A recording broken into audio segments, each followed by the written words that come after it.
I'd like to quickly introduce our speaker, Alice Teal. She is an associate clinical professor and director of graduate health and wellness programming for the College of Nursing at The Ohio State University.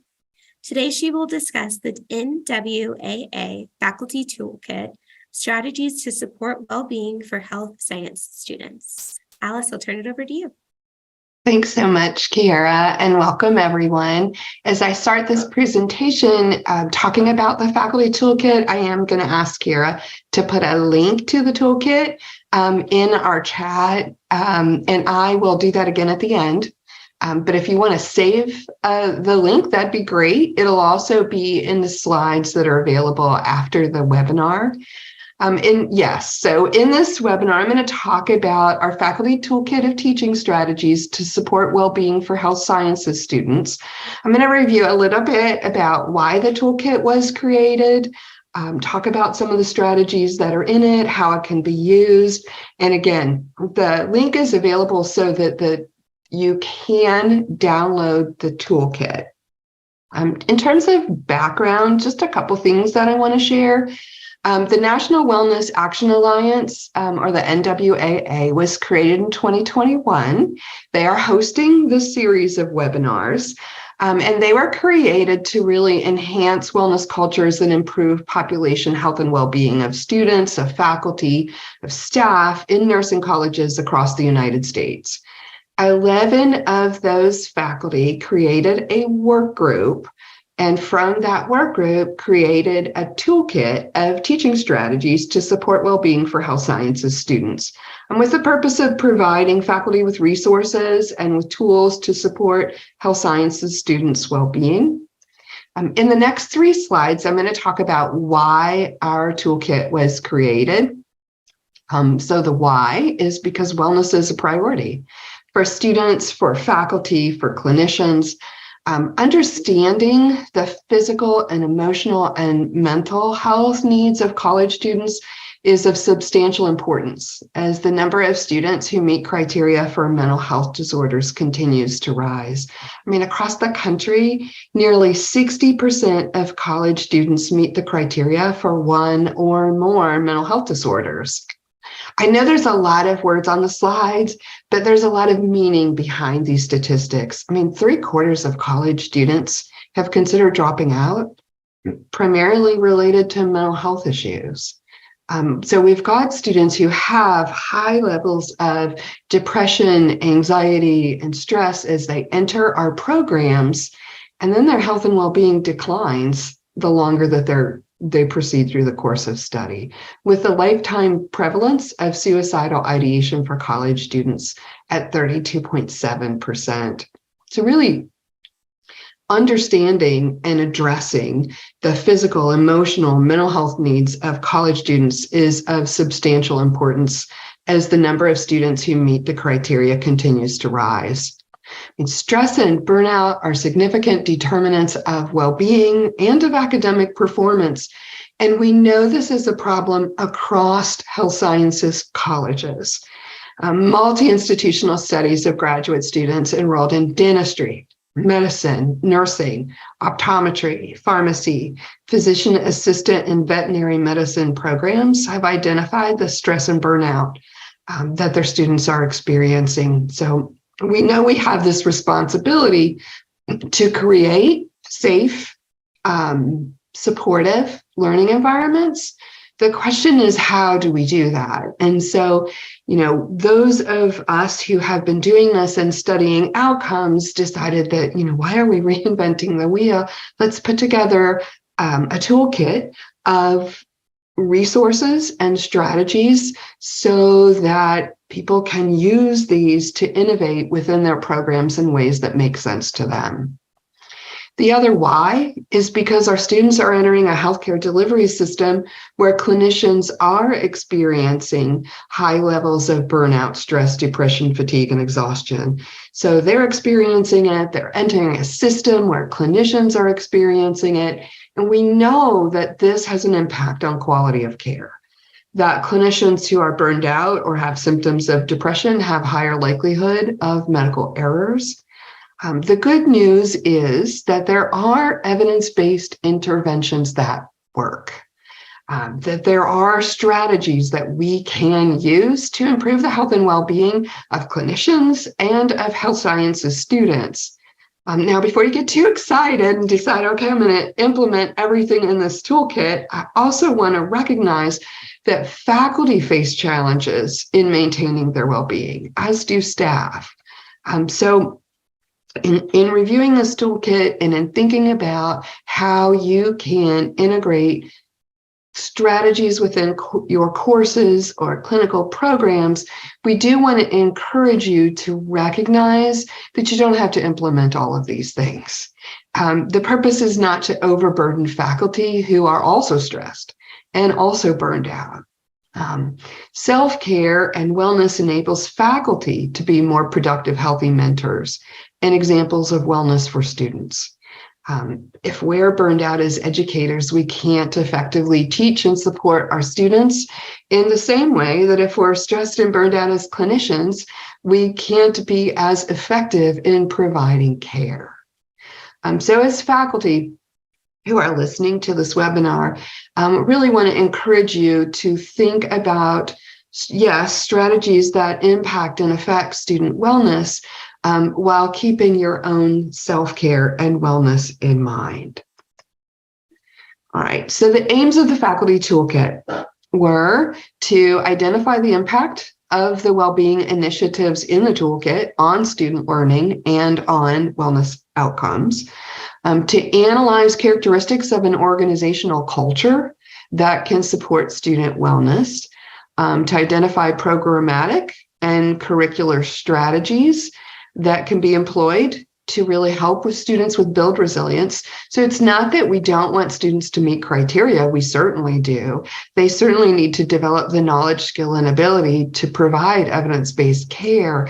But while they're learning it, the question is, how do we support them in having perspective in managing their own wellness while building resilience? So the fourth aim then is to identify teaching strategies that can be implemented in learning environments that really do improve well-being for students and their subsequent success. Look at the graphic on the slide and recognize that there are many levels of interventions that are needed to impact wellness across curricula. So it's not just one faculty putting a strategy in their course, although that is absolutely important and helpful. But we want to integrate this not only in courses and clinical, but we also want to incorporate it across programs within curricula. We want to create this organizational culture of wellness that supports engagement, that supports equipping faculty and students to actually do this integration within course and clinical programs. Those are tall orders, right? We like to think it takes a village. I guess what I'm trying to say is this. We know that it's important, for example, to empower the individual nurse to be well, but if they are working in a toxic environment, their wellness can't be only on their shoulders. And the same is true for students. We want to do things to empower them to be well, but we also want to create the community, the connection, the culture that really embraces their focus on wellness. So how do we do that? How do we create a culture of wellness? Well, to do so starts with the recognition that irrespective of the type of system, whether it's academic system or practice system, individual wellness cannot fully flourish in an environment and culture that fails to support the health and well-being of all members of the system. So what does that look like? Those strategies should really encourage authentic engagement, diversity of thoughts, responsiveness to feedback, and celebration of small steps in addition to modeling wellness. So in other words, if you're teaching in a culture that just says do more, teach more, work harder, without valuing you as an educator, it's going to be much more difficult to be well. So strategies that are outlined in the toolkit to nurture a culture of wellness. Some of them are listed on this slide, but they include things like leading by example, creating comprehensive, well-designed programs that really support individuals. And that includes things like having a mission, vision, values, and strategic plan for the organization or system that actually identifies the importance of a wellness culture, and then creating connection and partnership, and that those things are prioritized and celebrated. We don't have to be perfect at what we do, but the students need to know that their faculty care, and the students need to know that their faculty and leadership care. Some of the tips included in the toolkit are to encourage students and faculty to actually self-assess their levels of wellness in all dimensions. And the 10 dimensions of wellness are listed on this slide. And there are questions within the toolkit to really self-assess in these areas. And then again, this isn't just about noting the problem. It's also then, when you see the gap, noting what to do and how to address these gaps. So one of the strategies is, in looking at these dimensions of wellness, is also to assess whether or not you as the faculty or you as the student are also engaging in key health behaviors. I'm going to challenge you to look at the 6 pictures on the slide and notice whether you can immediately know those key 6 health behaviors, because they're so important that an individual who actually does these 6 behaviors has 66% less likelihood of diabetes. Populations who do these health behaviors have 45% less heart disease, 45% less back pain, 93% less depression, 74% less stress. So what I tell students is this: it's important that you understand and that you can identify in yourself and when you're working with others those behaviors that really support your well-being, that support wellness. But we also don't want to overcomplicate it. We know that these key health behaviors can make a huge difference, and they are coping with stress, having a healthy diet, including daily fruits and vegetables, physical activity of 30 minutes a day, alcohol in moderation, if at all, avoiding nicotine and smoking, and sleeping 7 to 9 hours a night. Now, prioritizing wellness means students not only have to focus on the key behaviors for themselves, but to really work with others in supporting wellness too. From the faculty toolkit, so we look at what kinds of things you can do in your courses, whether those courses are clinical courses or didactic courses. We also look at what can be done to create connection and a sense of community across programs. And those include things like faculty or student forums to discuss wellness. They include things like onboarding. So if you've got a faculty member who really loves to do things to support student wellness and they've got some great ideas, encourage them to attend orientation and share those with other faculty.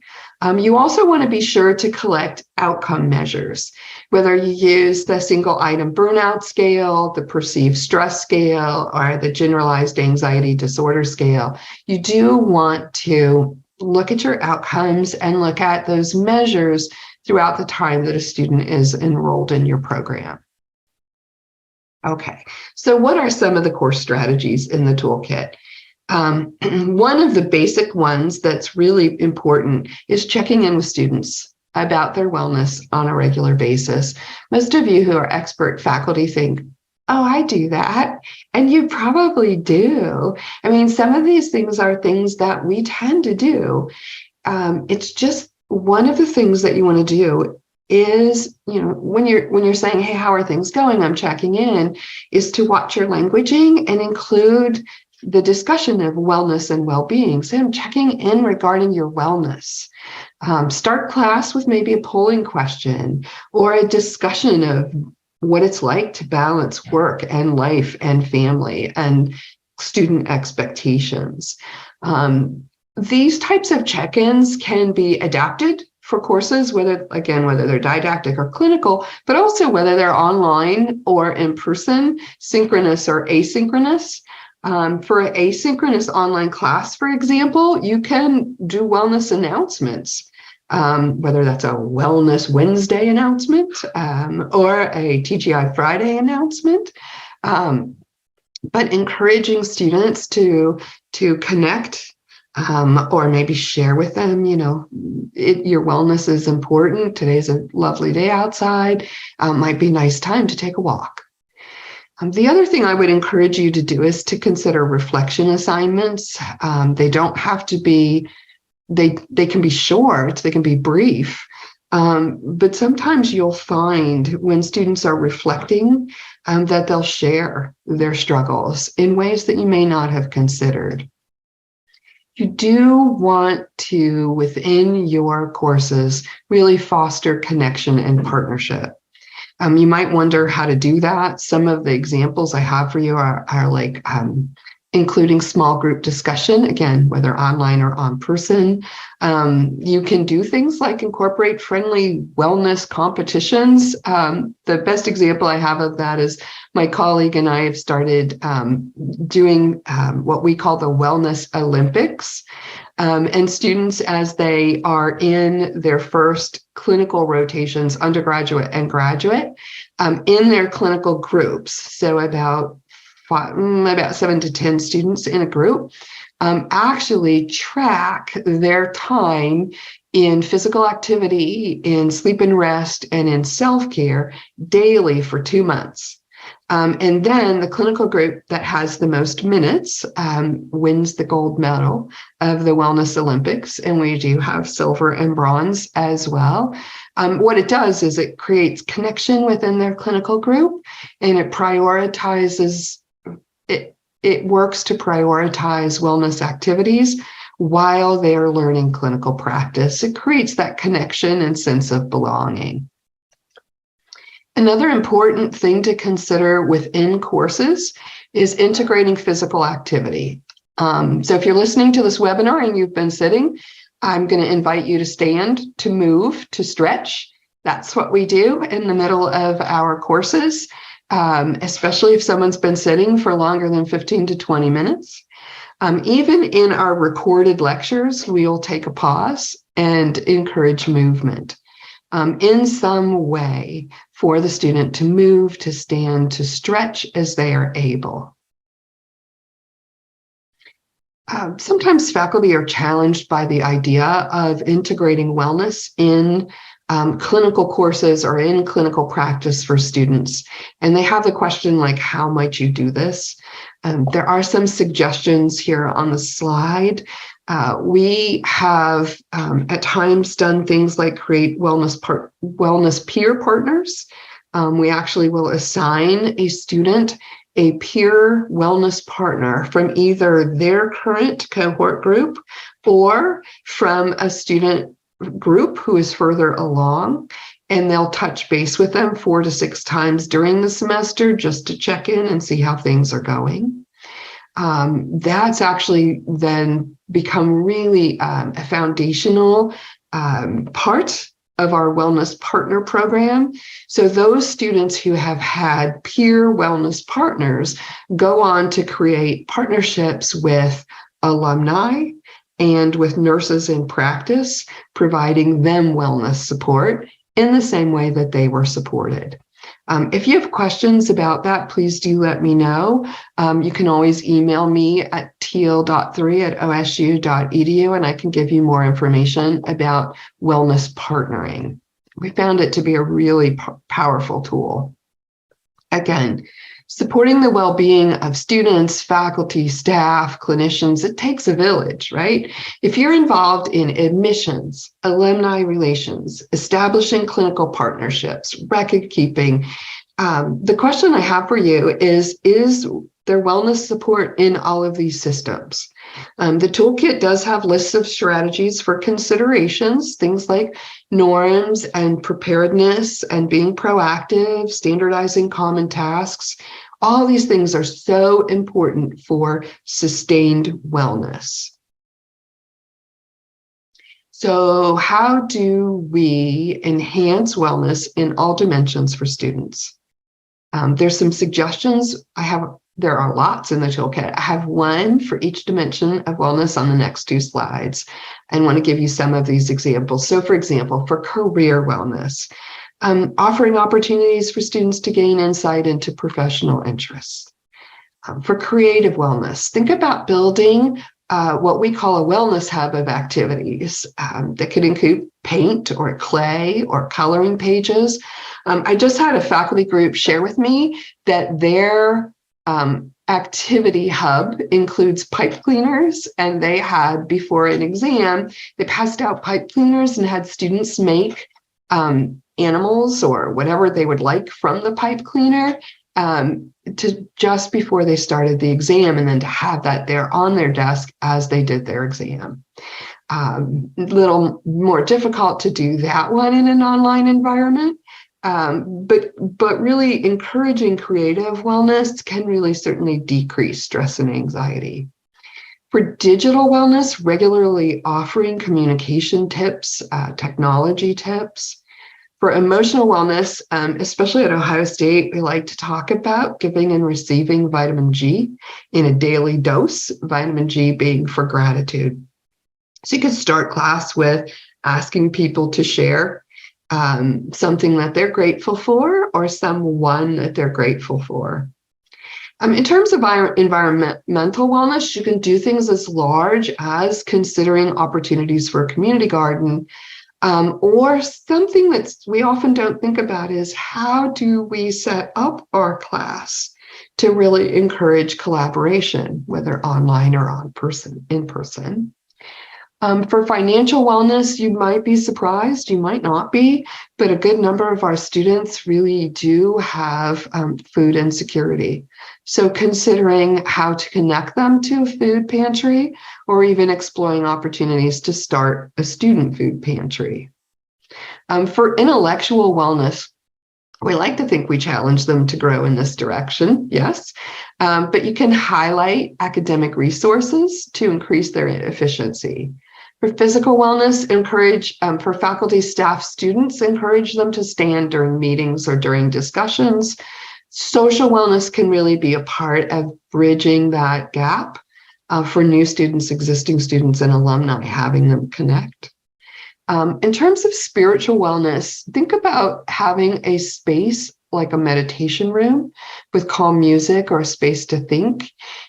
It can be simple as where do we debrief at the end of a clinical day, or how do we debrief at the end of an online class? Teaching is more than imparting knowledge. It really is about inspiring change. Learning is so much more than just absorbing facts. It's about acquiring understanding.